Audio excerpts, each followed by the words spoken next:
समग्र हिंदी के इस चैनल में आपका स्वागत है।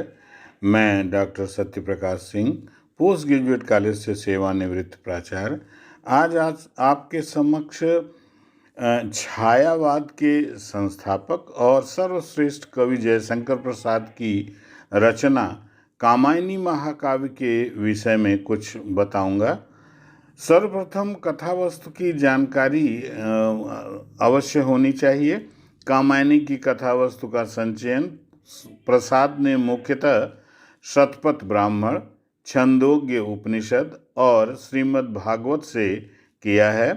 स्वयं कामायनी महाकाव्य के आमुख में प्रसाद ने कहा है कि यह कथानक इतना प्राचीन है कि इतिहास में रूपक का भी अद्भुत मिश्रण हो गया है। इसलिए मन, श्रद्धा और इड़ा इत्यादि अपना ऐतिहासिक महत्व रखते हुए सांस्कृतिक अर्थ की अभिव्यक्ति करें तो मुझे कोई आपत्ति नहीं।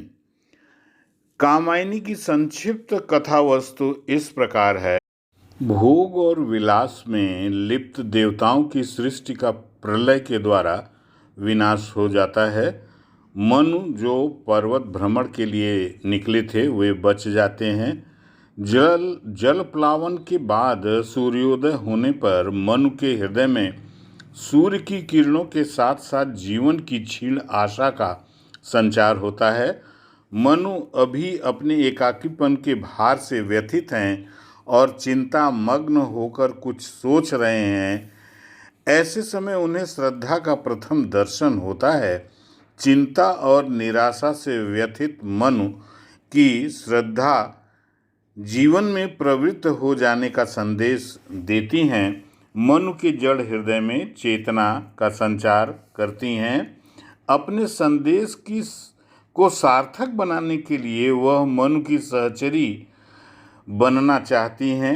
एक दिन मनु अंतरिक्ष से काम की यह वाणी सुनते हैं कि देवताओं की सृष्टि के विनष्ट हो जाने पर यद्यपि वे अनंग अर्थात आधारहीन हो गए हैं तथापि वे अतिरिक्त हैं। काम की यह वाणी सुनकर मनु के हृदय में श्रद्धा के प्रति काम का भाव जागृत होता है। श्रद्धा भी मनु की ओर आकृष्ट होती है और इस प्रकार उसके मन में लज्जा का भाव जागृत होता है। मनु काम में लीन हो जाते हैं। दंपति लोक रस का पान करते हैं। कुछ दिन व्यतीत हो जाने पर मातृत्व के भार से बोझिल श्रद्धा अपने मनोभावों, संतान के लिए कुटिया का निर्माण आदि करती है और ऊनी वस्त्रों को बुनकर सुख का अनुभव करती है।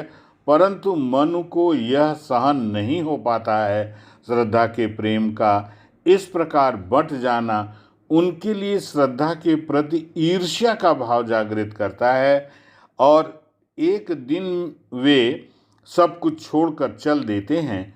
इड़ा सर्ग से कथा का मोड़ आता है।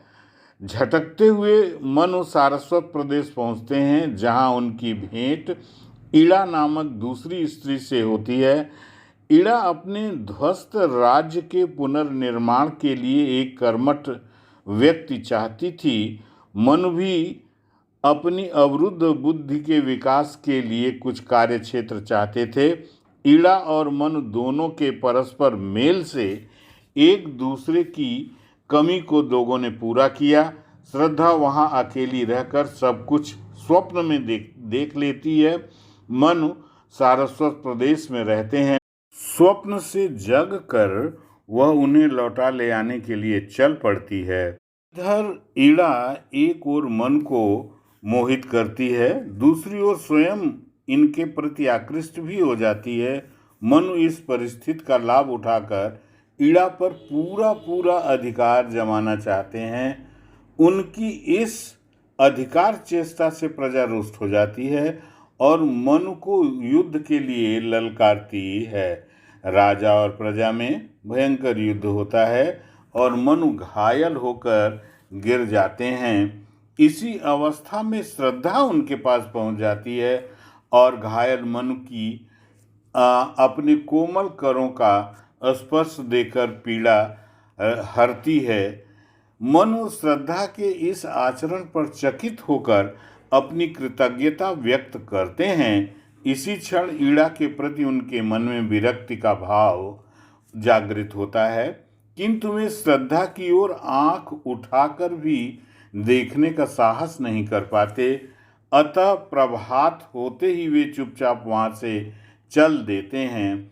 इस प्रकार ईड़ा, स्वप्न, संघर्ष और निर्वेद इन 4 सर्गों में प्रस्तुत कामायनी का दूसरा दृश्य समाप्त हो जाता है तथा तीसरा दृश्य प्रारंभ हो जाता है।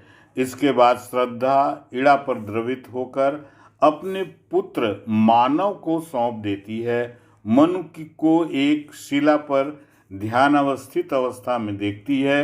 मनु श्रद्धा को वहां पुनः देखकर आश्चर्य से पुलकित हो उठती है। श्रद्धा उन्हें समरसता का सिद्धांत समझाती है और उनको लेकर आनंद लोक में चली जाती है। बाद में ईड़ा और मानव भी वहां पहुंच जाते हैं। कामायनी की संक्षिप्त कथा वस्तु यहीं समाप्त हो जाती है। इस प्रकार पौराणिक आधारों पर रचित कथा वस्तु भावों की दृष्टि से भौतिकपरक, संघर्षशील एवं विरोधी प्रवृत्तियों की अद्भुत प्रतीकात्मकता से युक्त कथा है। इसके विषय में शिवदान सिंह चौहान कहते हैं, मनु आज के आत्मचेतन व्यक्तिवादी व्यक्ति के प्रतीक हैं। ईड़ा आधुनिक पूंजीवादी समाज के वर्ग भेद और शोषण की मान्यताओं पर आधारित बुद्धि तत्व की प्रतीक है और श्रद्धा मनुष्य की सहज मानवीय भावनाओं, नैतिक मूल्यों और सौहार्दता से युक्त मानव हृदय की आस्थाशील श्रद्धा तत्व की प्रतीक है। इन तीनों पात्रों के माध्यम से प्रसाद जी ने आधुनिक पूंजीवादी प्रणीत सभ्यता और उसके समस्त अंतर विरोधियों और असंगतियों का उहापोह विवेचन किया है।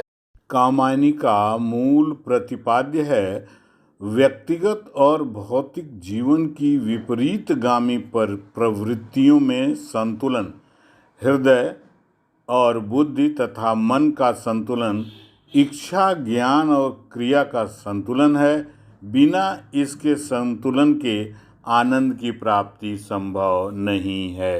संपूर्ण कथा वस्तु मानव मन के विभिन्न मनोभावों की अभिव्यक्ति है, जिसे जयशंकर प्रसाद ने बड़े ही मनोवैज्ञानिक ढंग से संगठित किया है। आज का वक्तव्य बस यहीं समाप्त करते हैं। अगले वक्तव्य में कामायनी की काव्यगत विशेषताओं के विषय में थोड़ा सा बताएंगे। यदि आपको कोई शंका है तो कृपया कमेंट करें, सब्सक्राइब करें, लाइक करें और शेयर करें। बहुत बहुत धन्यवाद।